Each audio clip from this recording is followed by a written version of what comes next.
My sister-in-law laughed at my cheap job until she saw my name on the CEO's door.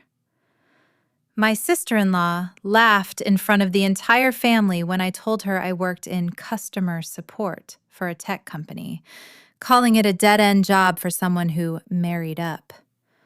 4 years later, she walked into that same company for a job interview and saw my name engraved on the CEO's office door.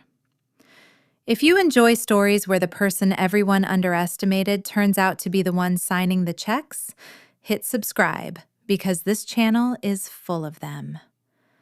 My name is Bianca. I'm 33, and I built my career the unglamorous way, starting as a support rep answering customer calls for a small software startup called Loomwork right after college.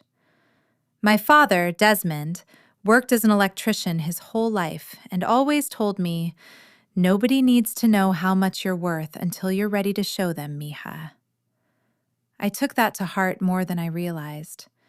He passed away 3 years ago, but his voice still guides most of my decisions. I met my husband Aaron through his sister, actually, Renata, a woman who never let anyone forget she'd married into old money and married Aaron's older brother, Julian. Aaron himself was kind, a little quieter than his family, and completely different from his mother Vivian and sister Renata, both of whom treated status like a competitive sport. Aaron's father, before he passed, once pulled me aside at an early family dinner and said quietly, "Don't let my wife's family make you feel like you have to prove anything to them. You don't." I appreciated that more than he knew, though I didn't yet understand how badly I'd need to remember it.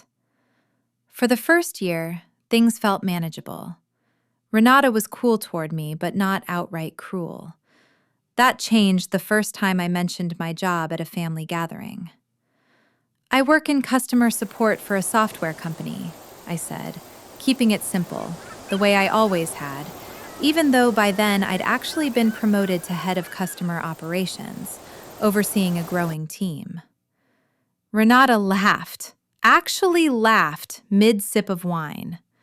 "Customer support? Oh, sweetie, that's basically answering phones for minimum wage, right? I guess not everyone can marry into ambition." The table chuckled along with her. Aaron squeezed my hand under the table but said nothing out loud. I told myself it didn't matter. My father's voice echoed in my head. "Nobody needs to know your worth until you're ready to show them." So I let it go, again and again, for years. The isolation crept in slowly after that first comment. Vivian started hosting family-only events that somehow always excluded my side, my few close friends from college, my cousin Isla, who was the closest thing to a sister I had left after my father passed. Renata made comments constantly about my practical wardrobe, my modest car, my job that she brought up at every single gathering like it was a running joke the whole family was in on. The first real incident happened at Vivian's 60th birthday dinner.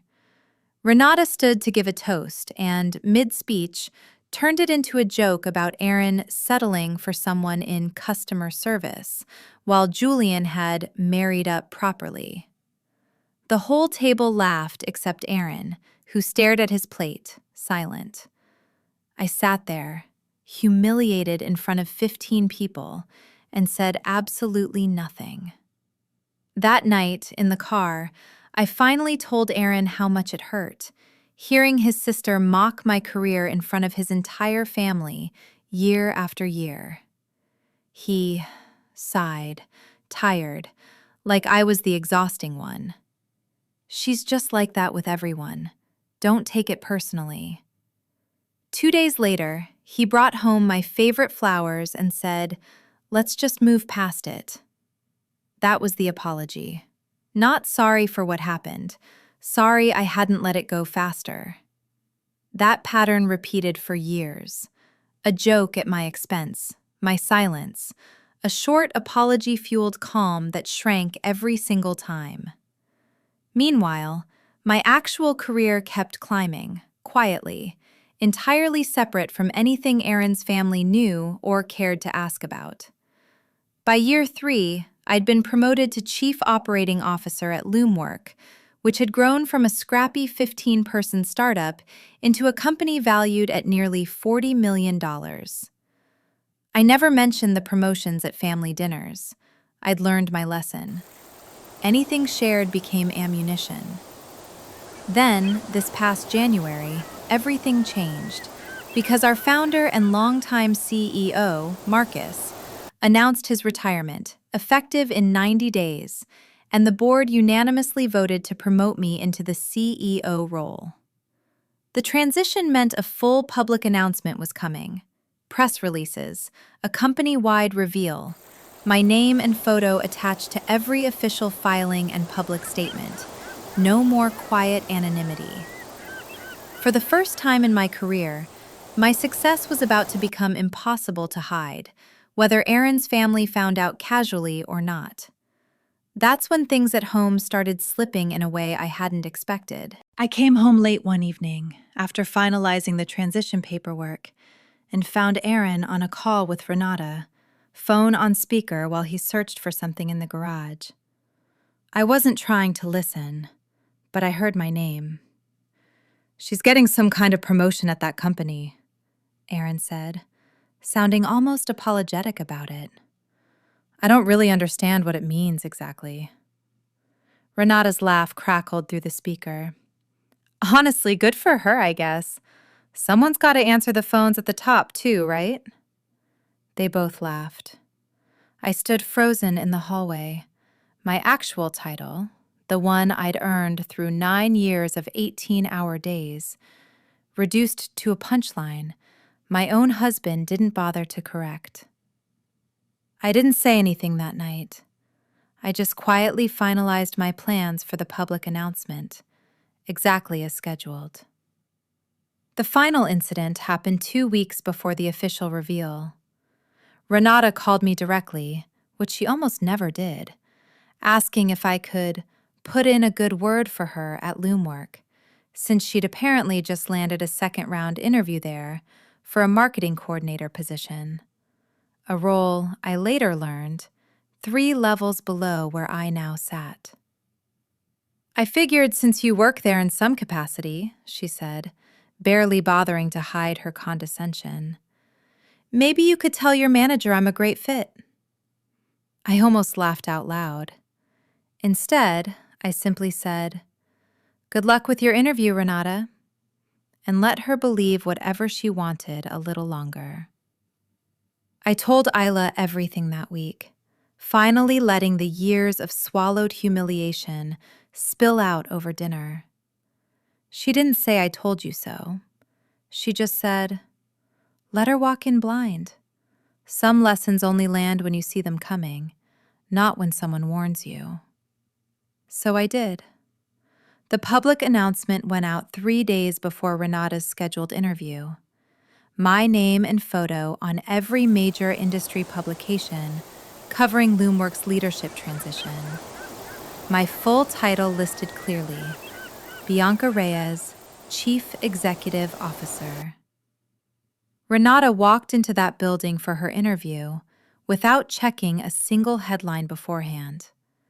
She sat in the lobby, according to my assistant, scrolling her phone, completely unaware, until she was walked past the executive hallway toward a conference room and saw it. My name, engraved in brushed steel letters on the frosted glass door at the end of the hall. Bianca Reyes, CEO. My assistant told me later that Renata actually stopped walking, froze in the hallway, and asked, stunned, "Wait, does she work here?" The interviewer, unaware of any family connection, simply said, "That's our CEO's office, yes." Renata didn't get the job, not because of me. I never once interfered with any hiring decision, but because, according to HR, She spent the entire interview distracted, asking oddly specific questions about company leadership instead of answering questions about the role itself. Renata called me that night, flustered, half apologetic, in a way I genuinely never heard from her before. "Why didn't you ever say anything?" she asked, almost accusatory, as if my silence had somehow been the offense. I thought about my father's voice, steady in my memory. "You never asked," I said simply. "You spent 4 years laughing at a job title I let you assume, because you never once actually asked what I did or how hard I worked to get there." The fallout in the family was immediate. Vivian, ever image conscious, suddenly became very interested in properly celebrating my success, an irony that wasn't lost on Isla, who laughed about it for weeks. Aaron, to his credit, finally seemed to understand exactly how much he'd let slide by staying silent for years. And it started a long, necessary conversation between us about the kind of partner I actually needed him to be going forward. One who defended me in the room, not just quietly agreed with me afterward in the car. Renata never fully apologized, not really. But she stopped making jokes at family dinners. She stopped calling my career small. And every time I catch her glancing toward me at a family gathering now, I know exactly what she's thinking about. That frosted glass door and 4 years of laughter she can't take back. I run Loomwork today with the same steady, unglamorous work ethic my father raised me with. And every single day, I walk past that door with my name on it and think of him. He was right. Nobody needs to know your worth until you're ready to show them. I just wish it hadn't taken 4 years of silence to finally do it.